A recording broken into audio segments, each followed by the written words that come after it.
Position. From Namolanda, this is generally Wakiso district. I am speaking to the man who is synonymous with fighting environmental degradation. Matia Bwanika has retained the LC5 chairperson seat for Wakiso district generally, and he is the man joining me on Morning at NTV this beautiful morning. Chairperson, welcome with me on Morning at NTV. Thank you very much. Chairperson, you are synonymous with the fighting environmental degraders. And is that still a problem or a challenge? A very big one. In fact, I feel challenged more that people would like to portray it as my individual fight. But I was just, I'm still acting as a whistleblower, that environmental degradation is not an effect to an individual, it's not an effect to a district or a parish, it is a global effect. So I was trying to act as a whistleblower, that each one of us wakes up and join me and join the powers that be to stop that vice. Of course, I've not seen the response as I would have suggested or as I would have wanted, but the problem is still going on. And in fact, I don't know whether people are aware that those who are degrading the environment are very powerful. For instance, in Nangombe here in Kasanje, it has been, and it is still Sodo. Do you call him Sodo? This is Geoffrey Neviona. In fact, I was wondering, and because his only qualification to degrade the environment with impunity was being a brother to the president.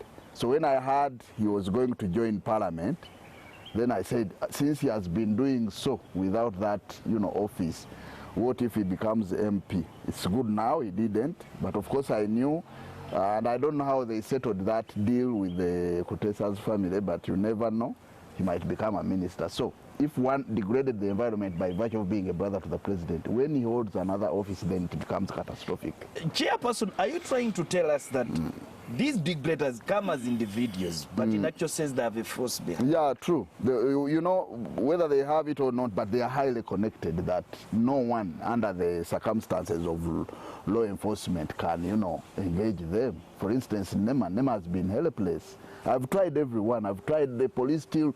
In fact, we started it when Kaihura was still the IGP. He was helpless. Everyone is helpless in the whole structure of governance. So you cannot tell that one could go degrading the environment, such a sensitive issue with impunity, without the forces behind it. Does it seem to make a statement with no connection when some of these top chiefs come to the public and are the ones to talk about environmental degradation and the fight against it, when in actual sense there is a shadow, themselves are behind it? Yeah, that's the fact, and I really wonder when people continue talking about it, because you see, the degraders who are the peasants are just degrading for survival, and the magnitude is very small. But if you look at these big wigs who are degrading the environment, they degrade at a very big magnitude, because they have resources, they have machinery, they have the power. Yes. Yes. Okay, let's now switch to Wakiso generally. You are now going to lead Wakiso that has partly been cut off. You are no longer going to have Entebbe, Kajansi, Kasanje, I think. What kind of Wakiso are you now looking at, since Entebbe is now cut to become a seat of its own? And we saw that fight earlier on, and we knew you had the master plan as Wakiso to cater for all these areas, but now it's cut off. What does this mean to you? Well, it has different dimensions: the logical framework, the legal framework, and so on. You see, legally the minister has powers to elevate any urban town to a city without consulting anyone. By law, Minister of Local Government has that power, that from there, once he decides with the cabinet resolution, he goes to parliament, provided that specific urban council, like Entebbe municipality, conforms to all the required regulations, like the population, the geographical size, and other infrastructure requirements. Now, and the law is very clear that when it does not conform, whenever you want to change geographical dimensions of local governments, you need a council resolution, a district council resolution. My council, this one which is outgoing, refused. So that resolution you hear in Parliament is purely illegal. And I don't know whether people are aware of it. Council has never accepted to chop off the, no, not Entebbe, because as I've said, Entebbe, as it is, the municipality, the minister has the powers without any consulting anyone. Yeah, but when they realized that Entebbe could not conform to the norms of the city, now they took Busi, Kajansi, Kasanje, and Katabi. Yeah? But when they were doing so, they did not follow the procedure. So whatever you hear in Parliament that they resolved to have Entebbe city is still unlawful. Unlawful. But here, let me ask you, someone would think that Wakiso being as big as it is and getting part of it now going to Entebbe is to another reason something that is good because for easy planning purposes. But we want to understand from your context, is it now easy to manage Wakiso that it has been narrowed, or it is now a challenge to manage? Let me tell you one thing. Management and development has nothing to do with geographical size. Otherwise, Museveni would be saying that let's have 20 Ugandas. Yes. But what I'm saying, if you look at this Kampala Metropolitan Plan, it's talking about taking Impigi, Mukono, and everything. Reason being, let me give you an example. If you go to United Arab Emirates, the only sector of air transport, Dubai International Airport, can take, from Entebbe up to Sabagabo Machine. All that area is just airport. Terminal 1, Terminal 2, Terminal 3. That is development, okay? So you cannot, if you're talking about Kampala Metropolitan, taking even more districts, you cannot create a city which is not breathing. Look at the situation of a city. Now, do you know the reason why Kampala is becoming a modern slum? It is not breathing. It is as small as a town, okay? So if you are planning a city of this era, size is very paramount. You have been talking about physical planning. We spent more than 2.4 billion shillings in planning for a city, and the entire city as Wakiso as it is, to link it directly to Kampala so that Kampala begins to breathe. Now you begin to chop it off, and besides chopping it off, have you realized the administrative and startup costs which would be going for service delivery? Because Wakiso already has the infrastructure, 20 acres of land, so many buildings. Let me cut you short. To some other people, they think that managing a small city is what is more so preferable. Because waste management, when it comes to revenue collection, and someone would think now Entebbe can start. That is just because it says generally Wakiso, those are some of the challenges that you've been facing. That is being very simplistic. In the first place, look at Entebbe as it is. We are not going to be, you can't put on, you are adding out nothing because it's a colonial town. It was done by colonialists. No one can be proud of our era to say that Entebbe has been developed to this end, okay? So the challenge of now working on urbanization is a new era challenge to us in governance now. And whenever you do about it, for instance, I can give you an example. We have problems of public transport.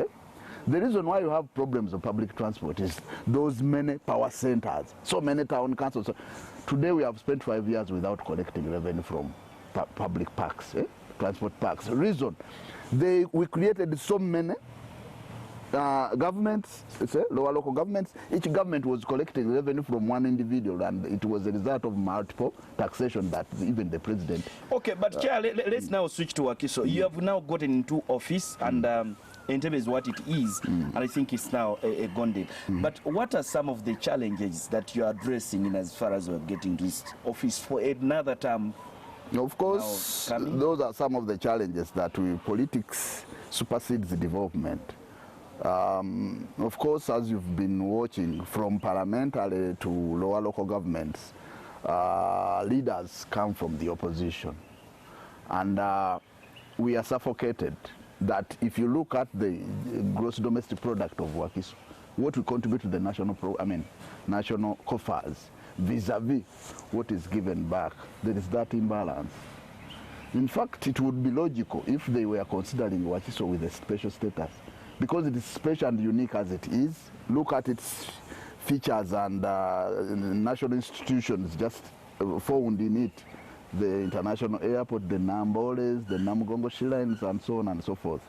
Look at the water bodies. Look at the money collected from indirect and direct tax. Look at the civil servants who pay as you earn. These people need services. But once money is collected from Wakiso dwellers, it's taken to those small districts which are not viable, which were created politically. So there is that imbalance. In fact, we need to revisit the taxation policy. We need to revisit the decentralization. Is it still happening? For instance, I can give you one example that they introduced the single treasury account policy, that whatever money we collect even from vendors is sent to Bank of Uganda. From August last financial year, they had not remitted that money back. We collect local revenue, we take it to Bank of Uganda, and they will just give it back at will. You see, decentralization is no more, and so on and so forth. So we need to revisit the entire policy of decentralization and local governance. Well, Chairperson, let's wind this conversation by the last question that I want to ask. When you're rallying for position, your opponents are now, they lost. You were chosen and given the mandate. What is the way forward? The way forward is for them to come and join me and we propel forward. So you see, contesting is an exercise with free democracy and the will of the people. But it doesn't mean that each one of us has no ideas. Every one of us has ideas. And I would suggest that whoever has such ideas, such good ideas, and is willing to work together with me should come and we work together. You have 15 seconds to speak to the people who gave you this mandate for another term. First of all, I would like to thank all stakeholders and voters of Wakiso district. Indeed, I'm overwhelmed that apart from winning this time around, the victory was very, very, very big, that the margin and the percentage is over 82%. You can't imagine having more than 200,000 votes when the runners up at 50,000. Yes, so it was a statement made by voters. In fact, it's a big challenge to me that I don't know whether I will fulfill the expectations of my voters. Nevertheless, I would always pray that we are united for a common cause.